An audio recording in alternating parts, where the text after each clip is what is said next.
Assalamualaikum warahmatullahi wabarakatuh. Kisah berikutnya, kisah seorang abid. Apa itu abid ya? Ada orang alim yang menonjol itu keilmuannya. Ada orang abid, mungkin ya alim ya abid ya. Mungkin abid saja. Orang yang sregep ibadah ya, mumpung ibadahnya. Nah, zaman dahulu itu kalau sudah namanya abid itu sampai uzlah, cari tempat yang jauh dari orang, pokoknya ibadah, sholat gitu ya. Bahkan berjalan kemana itu kalau melewati masjid, langsung masuk ke masjid, sholat berapa puluh rakaat, jalan lagi ya.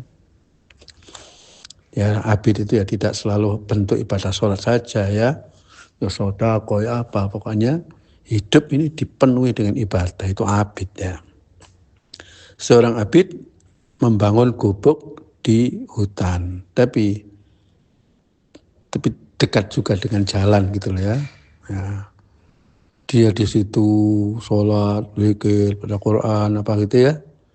Pada satu hari hujan lebat ya, dan angin gitu ya. Suasananya tuh seperti kegelap-gelapan gitu ya. Nah itu dia tengah-tengah sholat, tengah-tengah ibadah, ada suara cewek yang minta tolong apa? Minta dibolehkan untuk tidur di situ, bermalam di situ, karena dia perjalanan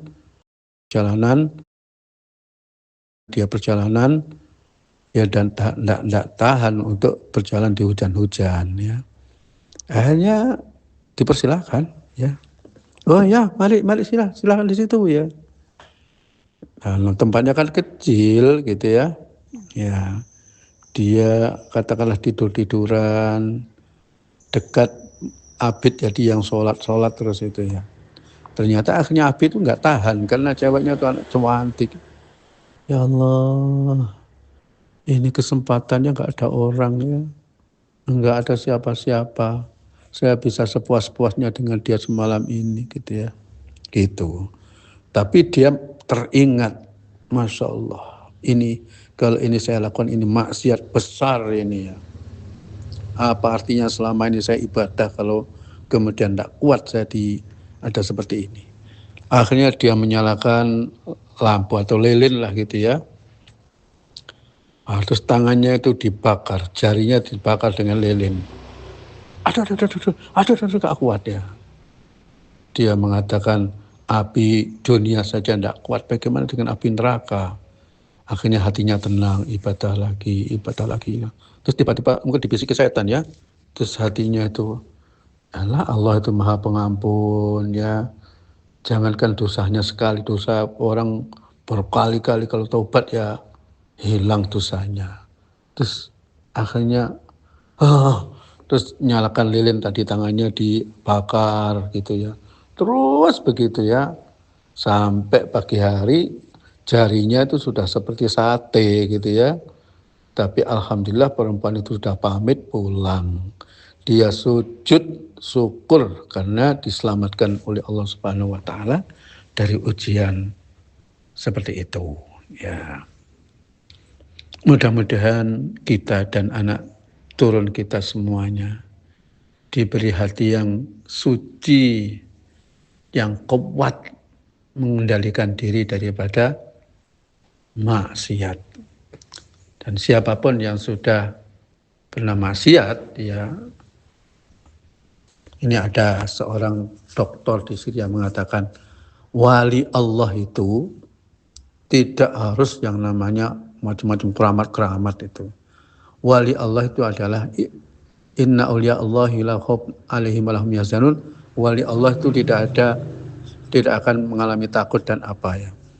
Yaitu orang yang beriman dan bertakwa. Kalau takwanya betul-betul takwa, itu wali Allah ya.